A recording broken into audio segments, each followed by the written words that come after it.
All right. So I'm Rob Kauffman. In case you don't know, I think I know most of you, but just in case. Um, so my little word today was about peace. I've been the last couple of weeks have been a real stressful time, and so I've been doing a lot of studies and um, praying about some peace. And so I'm just going to share a little bit of my journey with that, I suppose. So what first comes to my mind when I think about peace is the Beatitudes with peacemaker and then fruits of the Spirit. And so I started in the Beatitudes, specifically Matthew 5:9 is the a verse. Blessed are the peacemakers, for they shall be called sons of God.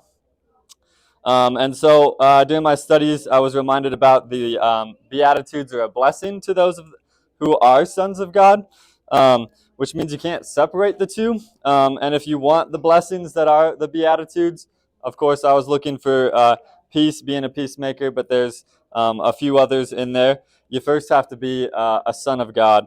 And so that's kind of where my studies went, was, thinking about what it means to be a son of God. And so, of course, that happens through faith in Jesus Christ. Um, and so I found myself asking, am I focusing on finding peace, or am I focusing on being a son of God? Right? And oftentimes when I have something like that, I'm focusing on the latter. I'm focusing on finding peace, or maybe it's wisdom or love, or being in the light from Pastor's message last week, when really I should be focusing on being a son of God. So then furthermore, we get to the fruits of the Spirit, which is love, joy, and peace would be the third one. Of course, the answer to that is in the name. That you are, they are fruits of the Spirit. So you've got to be of the Spirit in order to partake and have these fruits. And so again, I was asking myself, am I focusing on the fruits, or am I focusing on being led by the Spirit? Um, and so then, as I was studying, I found Romans 8:14. Those who are led by the Spirit shall be called sons of God, which ties us right back into the Beatitudes. And so, being a son of God, you can be a peacemaker. Um, so obviously, it all goes to the Spirit, right? So are we chasing those desires, and they can be godly things, or are we chasing after the Spirit to be led by the Spirit? Like I said, I'm often goal oriented. This goes to like Nick's word last week. And so I'm focusing on that end piece and not so much how to get there. And really, how we get there, how we achieve that peace or those other fruits that you might want, is being led by the Spirit. Um, and so I found myself realizing that I was kind of focusing on the wrong thing, right? My eye was not on what it should have been. And so, of course, I wasn't finding it. I was having difficulty um, finding the peace that I wanted, and being a peacemaker. Um, so then the question becomes, well, how do you live by the Spirit? Because in order to have the fruits of the Spirit, you got to live by the Spirit. In order to be a son of God, you got to have the Spirit. And so I thought of Pastor Brad had said this a couple Sundays ago, I think perhaps, but he said, simply put, to live by the Spirit means to stop living by your flesh. That's a very simple way of saying it, but I think that's a very powerful piece in that. Are we really focusing on those things of the world, those things of the flesh? Like, there's a lot of ways the world says you can find peace. There's a lot of actions. There's books. Everyone has some way that how they find peace. Like, that's not one that's if you're asking for peace, somebody's going to have an answer for you. But the true answer, right, is not through the flesh, not through those worldly desires. And it's easy to get caught up in those things because they're right in front of us, right? And our flesh is a strong draw, right? And so if we're spending all that time in it, it's going to be hard to hear the Spirit.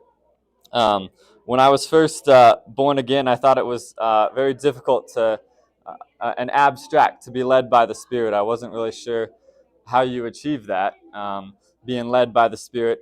And as my walk has continued, I learned that it's just through spending time in His Word, through prayer, worship, fellowship with each other, right? And then all of a sudden you start hearing that, like, oh, you should open up your Bible right now, or a friend will say something that kind of points you back to something that you've been feeling. And so, being led by the Spirit is to put away those desires and of the flesh and of the world, and to silence that through time spent with Jesus, right? And so whether it's a devotional, listening to music, podcasts, I really like podcasts.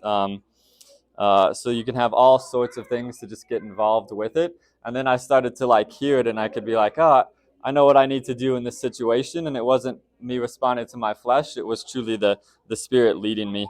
And so that's how I found. How do you hear from the Spirit? Because that's the answer to the question I'm looking for. Is follow the Spirit. And so you just got to spend more time. I think it was in our community group this week.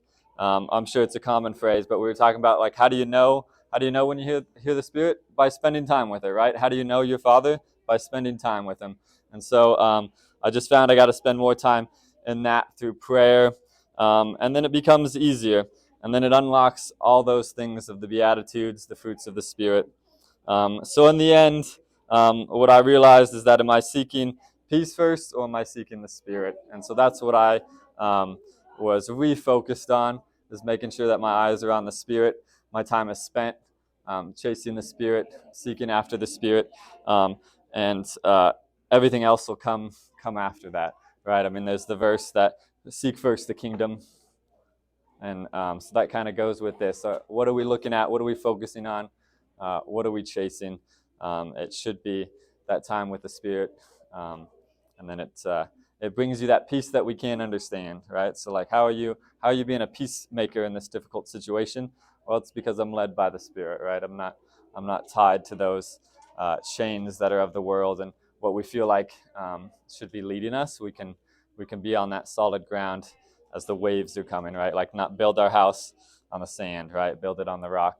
That is our foundation. So that's what I have. I'll give you a moment if there's anyone who wants to say something. Otherwise, I'll close in prayer.